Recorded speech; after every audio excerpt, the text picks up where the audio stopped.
大家好啊，又係師傅 MJ 啊！現在咧就係5月6號星期六啊，立夏呢一日啦。用易經塔羅咧做翻一個星期一嘅嗰個占卜嘅分析。夜期咧就收喺20134啊，道指、標普、納指全部咧都升翻上去，今日結束咗4連跌啦。現在咧就先洗啲牌，睇睇星期一會係點啦。都係嗰句，本頻道所有內容不構成任何投資建議，只供參考。玄學亦非精密科學啊，所以只需要咧睇翻個 trend 大概點行之後咧，再研判下，做一個參考咧，就會較為有幫助嘅。就喺第一張牌睇睇咩料先咧，又係對卦。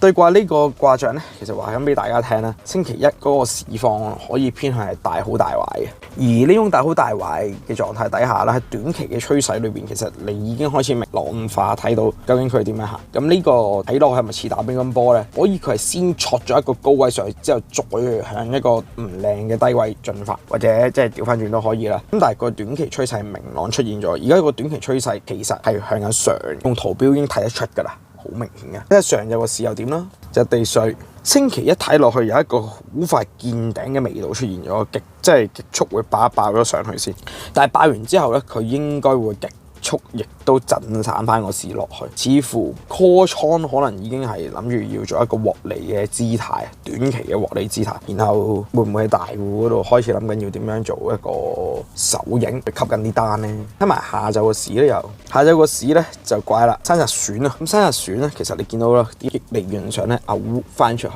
咁佢似乎係嘔完咗出去之後咧，個市就開始俾大戶去吸緊嗰啲倉，揸翻上去。做一個幾強嘅迷惑現象啦，等大家都唔知做緊啲咩，見一樣嘢咧，一唔對路就最好走啦。但係假如你唔走啊，又唔即係唔算你自己止蝕啦，但係會唔會有一啲叫焉知非福嘅狀態出去咧？咁呢度大家需要留意一下。今日夜期個市係點咧？火山女喎，咁啊佢呢度其實係代表緊夜期個市係走翻去打乒乓波嘅啫。乒乓波嘅就係代表上又上唔到，落又落唔到，喺度挫嚟挫去，未行到一個真係好靚嘅趨勢出嚟俾大家睇翻夜期啊。簡單嚟講，即係佢延續翻下晝個市況嘅嗰個路線去睇，當中有啲利益性係獲到嘅，咁但係都係以一個較為遊戲心態去面對住夜期咧，就會相對安全穩陣啦。啊，睇到張牌就係睇個建議牌啦，水地比喎，水地比呢樣嘢咧，其實係一個幾唔錯嘅狀態嘅。咁啊話咁俾大家聽啦，個市其實而家係欣欣向榮，有個趨勢走緊過去，但係呢個趨勢咧係暫時難以被撼動到住嘅。